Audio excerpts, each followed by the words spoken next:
الدنيا سهله وبسيطه اهي، بنشوفها في الماتشات الوديه، بنشوف بنعمل اداء استثنائي، بتعمل كل مبادئ الكره صح، بتعمل حاجه اسمها بيلد اب، بتعمل حاجه اسمها سيرد مان، بتعمل حاجه اسمها دايركت فوتبول، بتعمل حاجه اسمها اوفرلود تو ايزوليت، بتعمل كل حاجه صح في الكوره علشان انت مصدق امكانيات لعيبتك. مش معنى كده ان اللعيبه دي تعرف تعمل الكلام ده في الماتشات الوديه وما تعرفش تعملها في الرسميه. امتى تعرف تعملها في الوديه وما تعرفش تعملها في الرسميه؟ مش علشان امكانياتها وحشه، ممكن عشان اللعيبه مش مستحمله الضغط. بس هل اللعيبه اللي معاك دي ما تستحملش الضغط؟ ما اظنش. انت عندك لعيبه، معظم اللعيبه في الجيل ده، مش بتكلم بقى في الفتره اللي هي من 2010 لحد 2017 او من بعد 2017 كمان بحاجه بسيطه، معظم الجيل ده ممكن كان فاقد حاجه اسمها الضغط الجمهوري. من بعد كده الجيل ده اتربى شويه على الضغط الجمهوري، لان بدا حتى لو لفترات بدا يبقى فيه جمهور في ارضيه الملعب، بدانا نشوف الساعه الكامله للجمهور في ماتشات افريقيه زي ماتشات الاهلي والزمالك. والقوام الاساسي للمنتخب امبارح معظمه من لعيبه النادي الاهلي، وفي ممكن لو هنتكلم في البدلاء في لعيبه من لعيبه نادي الزمالك. وبتتكلم برضه على المحترفين اللي بيلعبوا طبعا في ضغط جمهوري رهيب، سواء كان محمد صلاح مثلا اللي بيلعب مع نادي ليفربول، مش بتكلم على ماتش امبارح، بتكلم في العموم. عمر مرموش بيلعب مع نادي مانشستر سيتي اللي جمهوره برضه من الجماهير او الجماهير الانجليزيه عموما، من الجماهير اللي فيها ضغط. اللعيبه متاقلمه على الاجواء دي. وبتتكلم برضه على لعيبه تانية في ارضيه الملعب. فبالتالي انا ممكن العب الاداء اللي انا عملته امبارح ده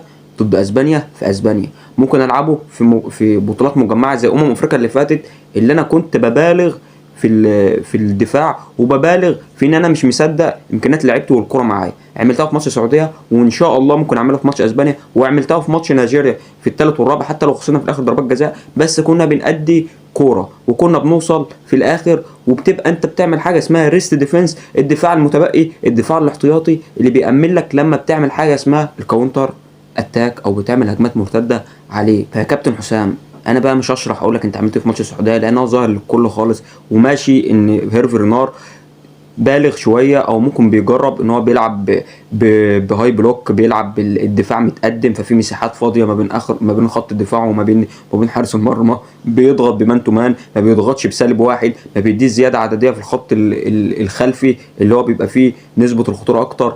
فبالتالي هو كان مساعدك شويه في انك تستغل النقط دي. بس ده ما يمنعش ان اللعيبه فعلا كانت بتلعب من لمسه واحده، وكانت بتلعب بسهوله، واللعيبه بتعرف تستلم وتسلم صح، وبتعرف تلعب في مساحات صغيره. وعندك باك ليفت، عندك لعيب خماسي، لعيب حريف اسمه احمد فتوح. وسيبك بقى من كلام ان لامين يامال هيفرجك قيمه فتوح، بالعكس انا واثق وعندي ثقه ومصدق في فتوح ان هو لعيب حريف، واللعيب الحريف بيزعل اللعيب الحريف. فتوح هيزعل لامين يامال، وافتكر الجمله دي. انا كل اللي عايزه منك يا كابتن حسام حسن المره الجايه اشوف نفس الاداء اللي شفته في ماتش السعوديه، باختلافات بسيطه، باختلافات انها امن اكتر، باختلافات ان انا ممكن اقرا الجيم من منتخب اسبانيا يبقى مختلف عن المنتخب السعودي في طريقه اللعب. مش بتكلم عن امكانيات اللعيبه لان ده امر مفروغ منه، امكانيات اللعيبه طبعا مختلفه تماما، بس انت عندك لعيبه برضه محترفه اكتر من المنتخب السعودي.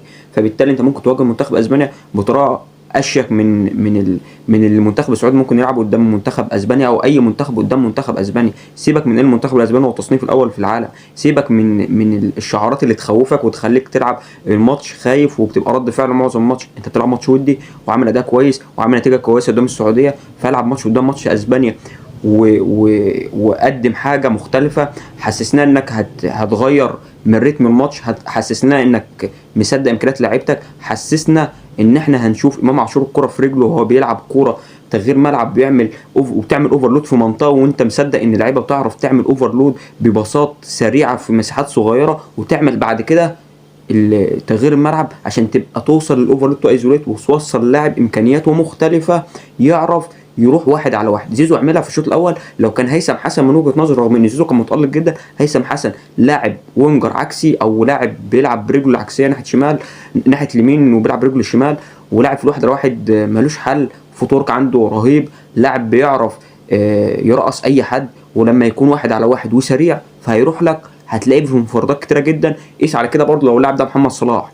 فمن وجهه نظري، وده ما يقلش حاجه من زيزو، بتكلم ان زيزو بس وينجر كلاسيكي بيلعب برجله اليمين، بيلعب ناحيه اليمين، فبالتالي لما بيقطم او رجله قويه بتطلعه بره الملعب، مش بتدخله جوه الملعب. فالاوفرلود تو ايزوليت لما يكون اللاعب بيدخل لجوه الملعب فبيكون خطورته اكتر بكتير جدا. زائد انا معاك امبارح في انك تلعب عمر مرموش، طالما انت هتعمل حاجه اسمها تدرج بالكره وبتوسع المجال انك تلعب لمرموش. يعني شفنا كتير جدا في ضربات المرمى بالذات المنتخب مصر بيعمل حاجه مختلفه بالنسبه اللي شفناه في افريقيا. انا بلعب ببدا الهجمه من تحت، بجمع اللعب في الثلث الاولاني، عامل مساحه ما بين الثلث الاولاني والثلث الاخير، لان الخصم اللي قصادي انا بجبره على حاجه معينه، بجبر ان انا دلوقتي هفضي مساحه عشان العب عليها، هفضي مساحه ما بين الثلث الاولاني والثلث الثاني والثلث الثالث، ومفيش لعيبه في الثلث الثاني قد كده او في عمق الملعب بالذات علشان افضي المساحه دي والعب عليها الكوره. فبالتالي منتخب السعوديه كان بيلعب عليها مان تو مان، وبوسع عرض الملعب بالثمانيات بتوعي بيبقوا قريبين من اللعيبه اللي على الاطراف، والعب بعد كده الكوره سواء كان على زيزو،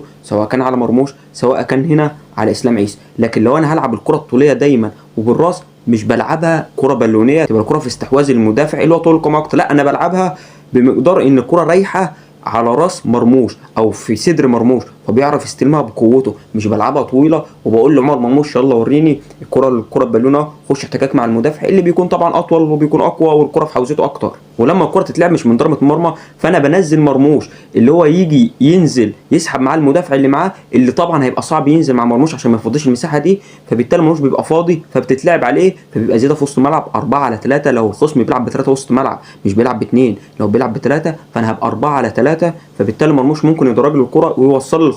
طب لو السنتر باك سحب مع مرموش فانا هفضي مساحه في عمق الملعب، فالاجنحه تدخل في العمق والعبها لك في المساحه دي اللي اتفضت من مرموش. فبالتالي شفنا تريكات، شفنا تكتيكات محترمه من حسام حسن، واللعيبه قدرت تقوم بيها، فان شاء الله تقدر تقوم بيها في اسبانيا، وان شاء الله تقدر تقوم بيها قدام بلجيكا وقدام ايران وقدام نيوزيلندا في كاس العالم. فصدق لعيبتك وصدق نفسك كابتن حسام حسن، لانك انت ممكن تلعب بفعل، حتى مش بقول لك يبقى الاستحواذ معاك وتعمل حاجه اسمها وتعمل التيكي تاكا والبوزيشنال بلاي، الكره دايما تكون معاك والاستحواذ دايما يكون معاك. مش مطلوب منك كده، مطلوب منك انك تعمل زي اللي عملته في ماتش السعوديه، الاستحواذ مش معاك بس انت بتعمل لعب مباشر، بتعمل لعب ايجابي، ولما الكره تبقى معاك في الوقت القصير ده بتبقى عارف بتوصل فين، والكره بتبقى معاك بصوره ايجابيه، مش بتشتت الكره تشتيت سلبي، والكره في الاخر ما تبقاش معاك وتبقى تاني في رد الفعل زي اللي شفناه في ماتش السنغال. وهقرر في ماتش السنغال خلاني انا ومعظم المصريين يزعلوا من كابتن حسام حسن اللي هو ما صدقش لعيبته في ماتش السنغال. واتمنى ان احنا بنشوف المباراه الوديه وبيجنس مارو نشوف المباراه الرسميه ومنها كاس العالم.